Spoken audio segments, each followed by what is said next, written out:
VK Mishra present. हमारे channel पे बने रहने के लिए हमारे चैनल को लाल बटन दबा करके सब्सक्राइब करें और साथ में बेल आइकन घंटी दबाएं। जय श्री राधे कृष्ण। आप सभी का हमारे YouTube चैनल पे बहुत बहुत स्वागत है। यूं ही ज्ञानवर्धक जानकारियां प्राप्त करने के लिए हमारे इस चैनल को लाल बटन दबा करके सब्सक्राइब करें, साथ में बेल आइकन घंटी दबाएं ताकि मेरे वीडियो का नोटिफिकेशन आपके पास सबसे पहले पहुंचे। आइए आज सुनते हैं रवि प्रदोष व्रत की कथा। रवि प्रदोष का व्रत इस बार पौष माह कृष्ण पक्ष पहली प्रदोष 10 जनवरी 2021 दिन रविवार को पड़ रहा है।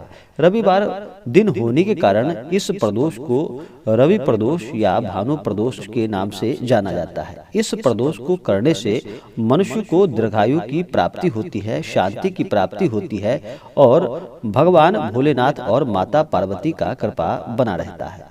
प्रदोष व्रत में भगवान भोलेनाथ और माता पार्वती का पूजन किया जाता है। जो भी भक्त सच्ची श्रद्धा व विश्वास के साथ प्रदोष का व्रत करते हैं उनके सारे दुख और कष्ट दूर हो जाते हैं।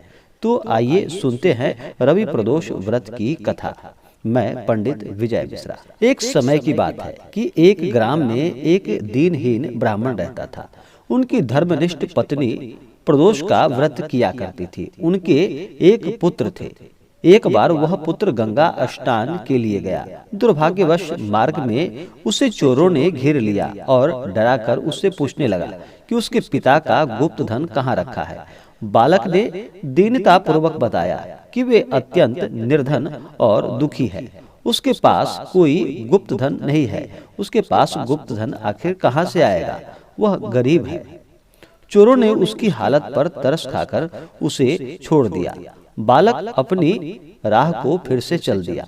चलते चलते वह थक कर चूर हो गया और थकने के बाद एक बरगद पेड़ के वृक्ष के नीचे जाकर के सो गया। तभी उस नगर के सिपाही चारों तरफ चोरों को खोजते हुए उसी ओर आ रहे थे। उन्होंने उस ब्राह्मण बालक को चोर समझकर उसे बंदी बना लिया और राजा के सामने उपस्थित किया। राजा ने उसकी बातें सुने बगैर उसे कारागार में डलवा दिया। जब ब्राह्मणी का लड़का घर नहीं पहुंचा तो ब्राह्मणी को बड़ी चिंता हुई। उसने अगले दिन प्रदोष व्रत के दिन ब्राह्मणी ने प्रदोष व्रत किया और भगवान भोलेनाथ भगवान शंकर से मन ही मन प्रार्थना की कि हे प्रभु, मेरा पुत्र कुशलता से मेरे घर आ जाए। वह कहाँ है? वह भगवान से प्रार्थना करने लगी। उसी रात्रि राजा को स्वप्न आया कि वह बालक निर्दोष है। यदि उसे नहीं छोड़ा गया तो तुम्हारा राज्य और वैभव सभी कुछ नष्ट हो जाएगा। तुम्हारे पास कुछ भी नहीं बचेगा। सुबह जागते ही राजा ने बालक को बुलवाया।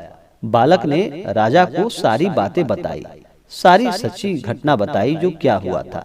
राजा ने उसके माता पिता को दरबार में बुलवाया और उसके माता पिता को भयभीत देखकर राजा ने मुस्कुराते हुए पूछा कि तुम्हारा बालक निर्दोष और बहुत ही निडर है।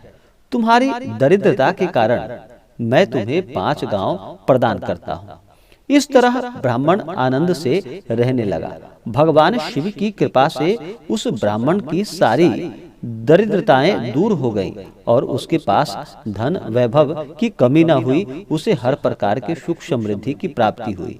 तो जो भी भक्त सच्ची श्रद्धा और विश्वास के साथ प्रदोष का व्रत करते हैं उनके सारे दुख और कष्ट भगवान भोलेनाथ हर लेते हैं। प्रदोष व्रत के दौरान भगवान शिव का पंचोपचार या षोडशोपचार विधि के द्वारा पूजन करना चाहिए।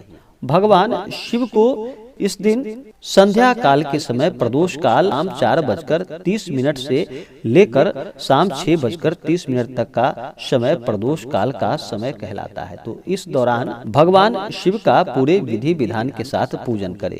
दिन भर व्रत उपवास रहें और शाम के वक्त स्नान करके सफेद वस्त्र धारण करके भगवान शिव के ऊपर उनको जल से अभिषेक करें।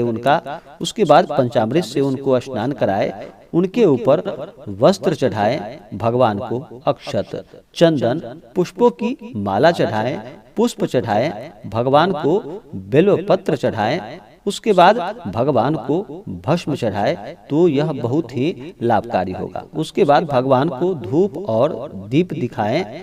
फिर नैवेद्य चढ़ाए। उसके बाद प्रदोष व्रत का कथा श्रवण करे, फिर भगवान की आरती करे और अगले दिन व्रत का ब्राह्मणों को भोजन करा करके, ब्राह्मणों को दान दक्षिणा दे करके व्रत का पारण करे तो यह बहुत ही लाभकारी होगा।